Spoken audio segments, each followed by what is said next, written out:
The sympathy cards were still stacked on the kitchen counter, unopened, when my stepdaughters asked me to sit down for a talk. I remember standing at the kitchen window when Renata called to say she and her sister were on their way over. She'd flown in from Denver the morning of the funeral, dressed in head-to-toe black that looked custom-fitted. Not like grief, like a costume.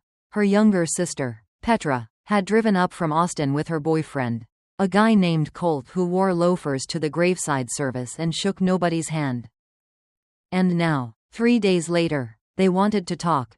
I knew what was coming before they even knocked. You get a sense for these things after a while. I'd been married to my husband, Gerald, for 19 years. 19 years of watching how his daughters operated, how they moved through a room, how they smiled right before they asked for something.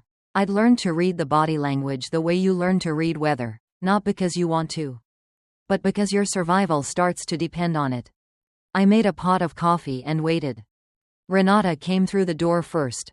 She was 51, with Gerald's sharp cheekbones and a way of carrying herself that said she expected rooms to rearrange themselves around her. Petra followed, 47. Softer in appearance but just as calculating underneath. Colt stayed in the car, which I appreciated. One less audience member for whatever was about to happen. Beverly, Renata said, setting her handbag on the kitchen table like she already owned it. Thank you for having us. I hadn't invited them. They'd invited themselves, but I nodded and poured the coffee. She didn't wait long. Renata had never been one for small talk, especially when there was money to discuss. She opened a folder she'd brought with her, thick, tabbed, labeled with color-coded stickers that told me she'd had a lawyer prepare this before Gerald was even buried, and set it on the table between us. Dad's estate, she said. We need to walk you through some things. I looked at the folder but didn't reach for it. What kind of things? Petra wrapped both hands around her coffee mug and gave me the look I'd seen 100 times over the years. The careful, practiced expression of someone pretending to be gentle while delivering a blade. We know this is incredibly hard, Beverly, losing Dad so suddenly. None of us were prepared. None of them had been in Tulsa for the last 4 months. Gerald had been diagnosed with a progressive heart condition in March, and by June he was in and out of the hospital twice a week. I'd driven every one of those trips. I'd sat in every waiting room, filled out every form, talked to every specialist. Renata had called on Sundays. Sometimes, Petra had texted. But I didn't say any of that. I just kept my hands flat on the table and listened. Renata began walking me through the documents. The house, our house. The 4-bedroom Craftsman in Stillwater, Oklahoma that Gerald and I had renovated together over 3 summers. Stripping wallpaper and refinishing floors and choosing every light fixture as a team. Was valued at roughly $680. Per the will she was referencing. It would pass jointly to her and Petra. The lake house in eastern Oklahoma. The one Gerald had inherited from his parents and where we'd spent every 4th of July for 19 years. Also to the daughters. The business. Gerald had owned a small chain of commercial HVAC companies across 3 counties. Was valued at approximately $1.1 million in assets and contracts. That, too, would go to Renata and Petra, with a managing partner already lined up to handle operations. And for me? A life insurance policy, $250,000. Renata slid the page toward me and tapped it with one finger. We want to make sure you're comfortable, she said. That policy should give you a solid cushion while you get back on your feet. Get back on your feet. As if I'd fallen. As if 19 years of marriage had left me sprawled on the floor somewhere. Disoriented and helpless. There's also the matter of Gerald's outstanding medical bills. Petra added, almost as an afterthought. The insurance covered most of it. But there's still roughly $130 unaccounted for. Since you were his spouse and were involved in his care decisions. The billing department will likely come to you first. I did the math quietly in my head. $250,000. Minus $130,000 in medical debt. That left me with $120,000. Enough to buy a used car and rent an apartment for about 3 years. If I was careful, before I was starting completely from scratch at 61 years old. I see, I said. We've given you 60 days in the house.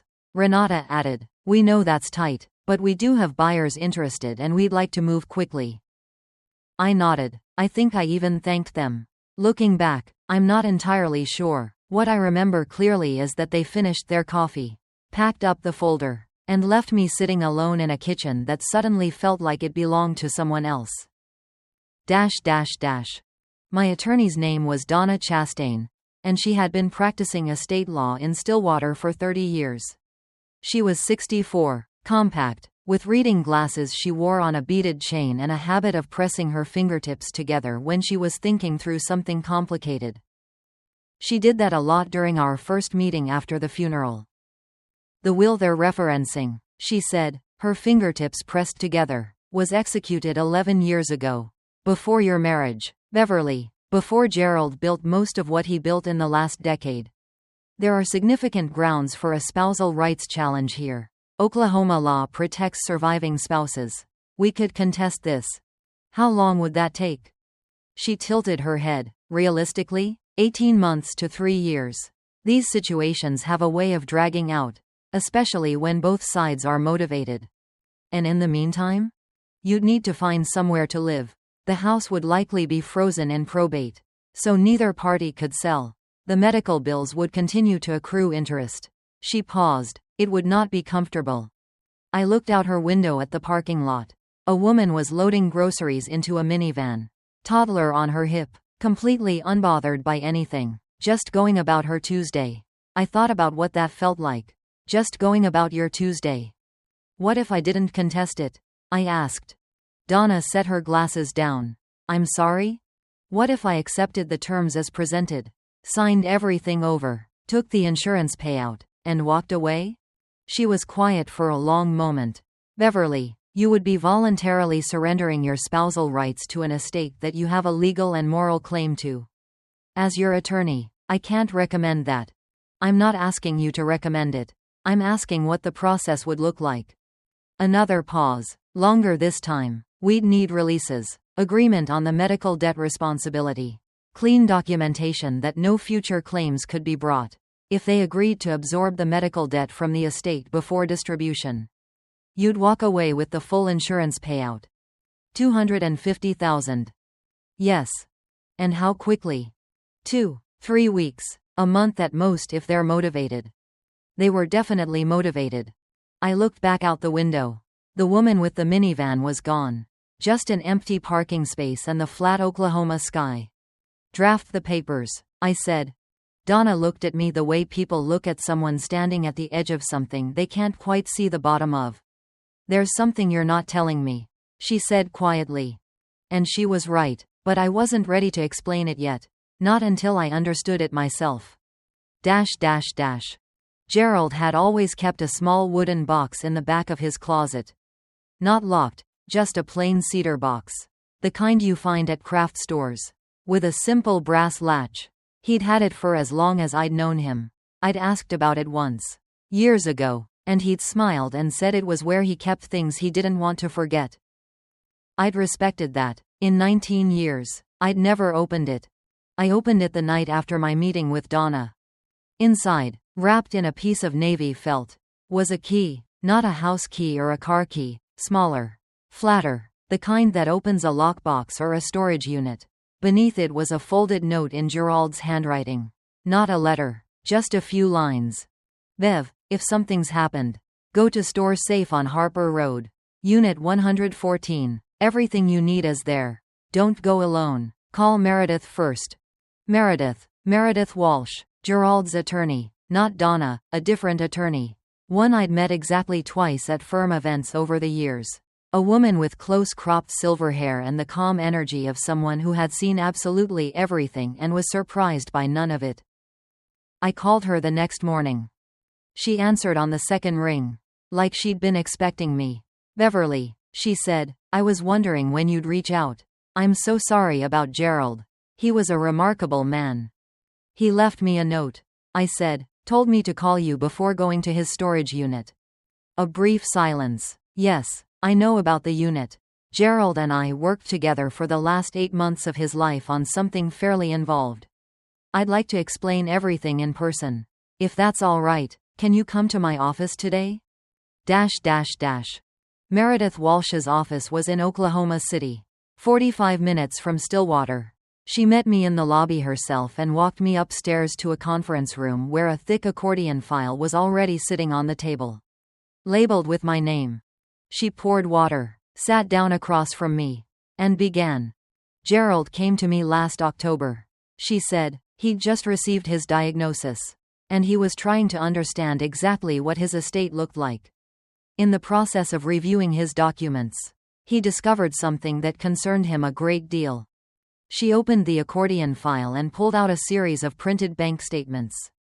Are you familiar with the name Renata's company, Parcel Holdings LLC? She has a real estate investment company. Yes, she does. And over the course of approximately 3 years, Parcel Holdings received 17 wire transfers from Gerald's business accounts, totaling just under $290. I stared at the statements. The numbers were there, plain as anything. He didn't authorize those? He did not. His bookkeeper, a woman who retired 2 years ago, was apparently close with Renata and either didn't notice or chose not to report the discrepancies. Gerald only discovered them when he hired an outside firm to audit the business in preparation for his estate planning. Meredith folded her hands on the table. He didn't want to believe it at first. He had the audit repeated by a second firm. Same result. I thought about Renata at the kitchen table, tapping the insurance policy page with one manicured finger. Comfortable. That was the word she'd used. That policy should give you a solid cushion. She had helped herself to $290 of Gerald's money. And now she was sitting across from me calculating whether I'd be comfortable. What about Petra? I asked. Meredith nodded. Petra's situation is different. She and Colt purchased a lake property in Arkansas 18 months ago using a personal loan that was co-signed by Gerald, without Gerald's knowledge or consent. His signature was forged on the co-signer documents. That loan is currently in default, and the lender has already begun preliminary collection proceedings against Gerald's estate. 2 daughters, 2 schemes, and their father, sick and exhausted, had discovered both while sitting in hospital waiting rooms and trying to figure out what to leave behind. He was going to confront them? I asked. He considered it. He decided against it. She paused. He said he'd spent his whole life cleaning up after their mistakes and it had never changed anything. He wanted to do something different this time. So what did he do? Meredith smiled. It was a small, measured smile, but there was something in it that made me sit up straighter. He planned, she said, very carefully, for 8 months.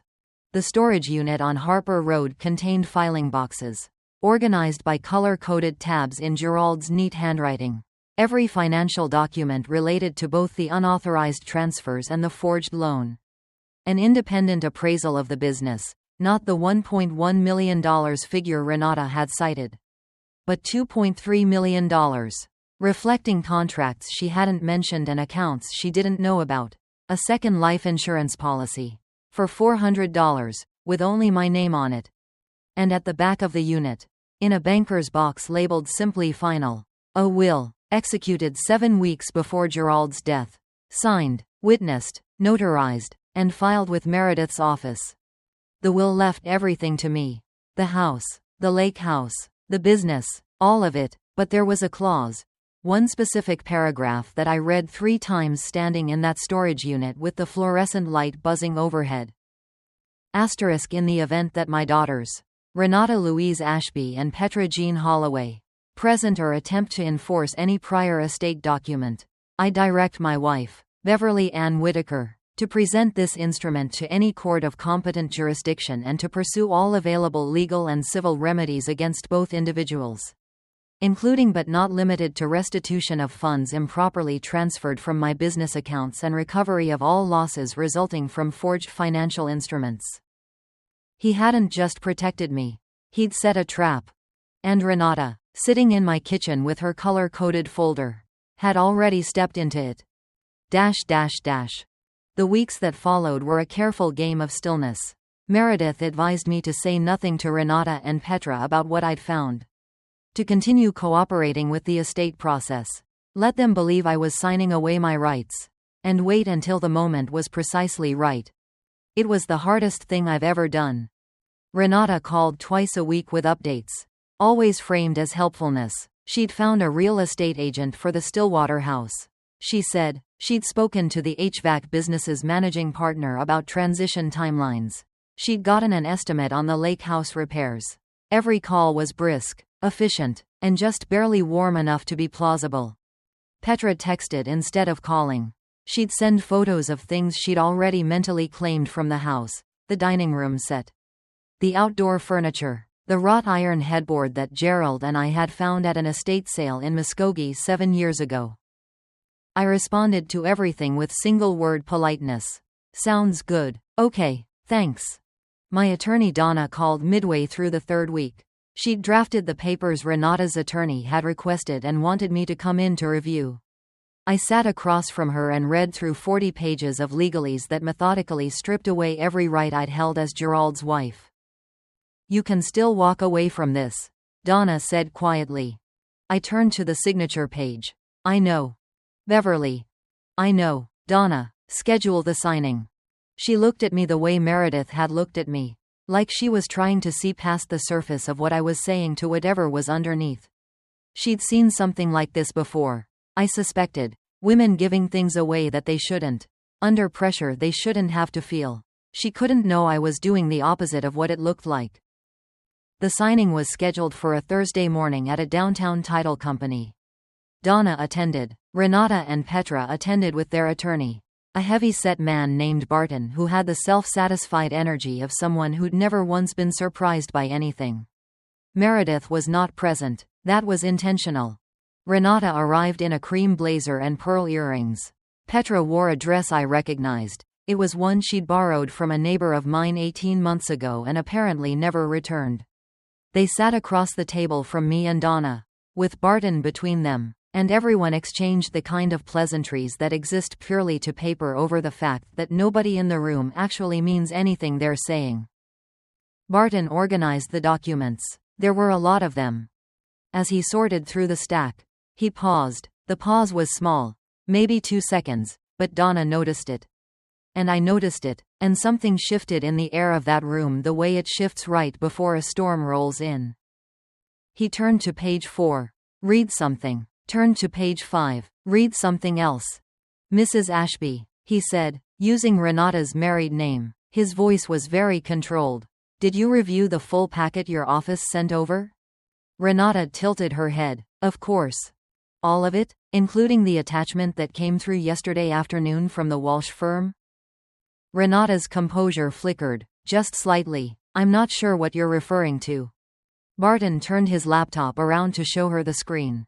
Meredith's office had filed Gerald's actual will with the probate court at 9 a.m. that morning, 40 minutes before the signing was scheduled to begin.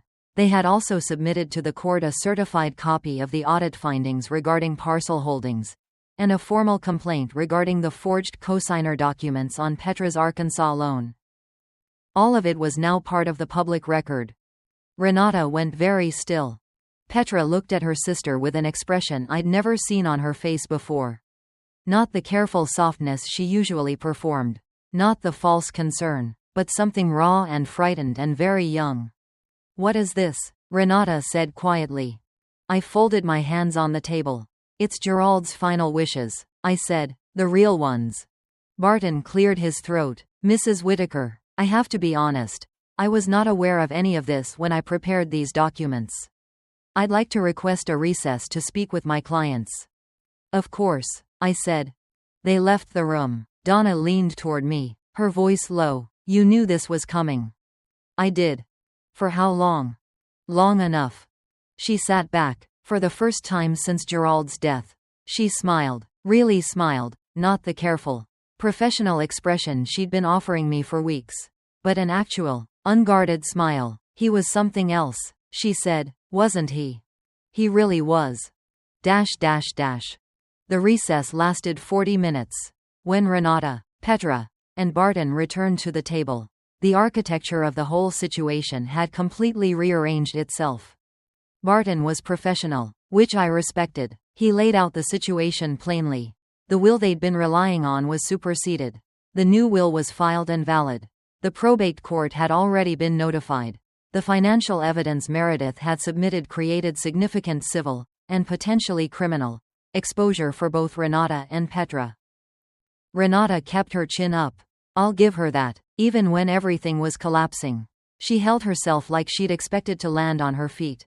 This is Gerald's estate, she said. Whatever manipulation happened here. Renata, my voice came out quieter than I intended. But it stopped her cold. Your father discovered what you took from him. He documented all of it. He spent the last 8 months of his life. When he was sick, when he was exhausted, when he should have been resting. He spent those months making sure I was protected from what you were planning. A long silence. He didn't expose you, I continued. He could have. He chose not to, because despite everything, he was your father and he didn't want to see you in criminal court. But he also wasn't willing to let you walk away with everything and leave me with nothing. So he gave me the choice. What choice? Petra asked. Her voice was very small. Whether to pursue restitution and criminal referrals, or to accept what the new will outlines and consider it finished. Another silence. Longer. And what does the new will outline? Renata asked. The estate transfers to me. You each receive a trust, modest, paid out annually, not accessible as a lump sum. It cannot be used to pay existing debts, which means it won't help with Colt's defaulted loan or your creditors in Denver. I paused. But it's something, which is considerably more than you were planning to give me. Barton spoke in a low voice to Renata. She listened, jaw tight, eyes fixed on the table. Then she nodded once, sharply, and said nothing more. The signing proceeded. Different documents this time, Meredith's, not Barton's. I signed as primary beneficiary. Renata and Petra signed acknowledgement of the trust terms. It took 27 minutes. Nobody made eye contact. As they were leaving, Petra stopped in the doorway. I don't know what I expected her to say. An apology, maybe, or another attempt at manipulation. But she just looked at me for a long moment, really looked. Without the performance, and then she said, he talked about you all the time. You know, when he called on Sundays, he'd spend half the call telling me things you'd said or done. He thought you were the funniest person he'd ever met. I didn't trust myself to respond. I nodded. She left. I kept the Stillwater house. It took me a while to decide, because every room in it still felt thick with Gerald, his reading chair, the coffee mug he'd left on the counter the morning of his last hospital visit, the garden we'd planted together along the south fence. For a while it felt too heavy to live in. But then something shifted. I started to understand that the weight wasn't grief. Exactly. It was also love. And love, it turned out, was something I could carry. I brought in a bookkeeper and a business consultant to assess Gerald's HVAC companies. The business, at its actual valuation, was considerably healthier than Renata had presented. I had 3 options: sell, hire a full-time manager, or learn. I chose the third option, which surprised everyone, including me. I spent 6 months getting a crash course in commercial operations from the existing team. People who'd worked for Gerald for years and who, I discovered, had genuinely liked him. They were cautious with me at first. Then they weren't. The lake house I kept for summers and 2 weeks at Thanksgiving. I painted the kitchen a deep green that Gerald never would have allowed. And I decided I loved it. I settled the estate's legitimate medical debts from the business proceeds and closed that chapter cleanly. The forged loan on Petra's Arkansas property was referred to the lender's legal team. The parcel holdings transfers were handled through a civil settlement that Meredith negotiated efficiently and without fanfare. Nobody went to prison. I hadn't wanted that, but restitution was paid. I started a small program through the local community foundation, nothing grand. Just a fund for older women navigating estate disputes after a spouse's death. Women who didn't have a cedar box in the back of a closet, or a note pointing them toward a storage unit, or an attorney who'd been quietly building a case for 8 months. Women who were, in other words, exactly where I would have been without Gerald's planning. I named it the Gerald R. Whitaker Fund for Financial Dignity. It seemed right. Donna called when she saw the announcement in the local paper. I owe you an apology. she said. For what? For underestimating you. You weren't the first, I told her. You won't be the last. I've made peace with that. She laughed. He knew what he was doing when he married you. I looked out the kitchen window at the garden along the south fence, which was coming in beautifully this year. He did, I said, and so did I. The last thing I found in the storage unit, in a small envelope taped to the bottom of the final box, was a photograph I'd never seen before. It was taken at our wedding. Not one of the formal shots the photographer staged, those I'd seen 1,000 times. This was candid, clearly taken by a guest. In it, Gerald and I are turned away from the camera, facing the garden of the venue we'd chosen. His arm around my shoulders and my head tilted toward his. Neither of us is looking at anyone else.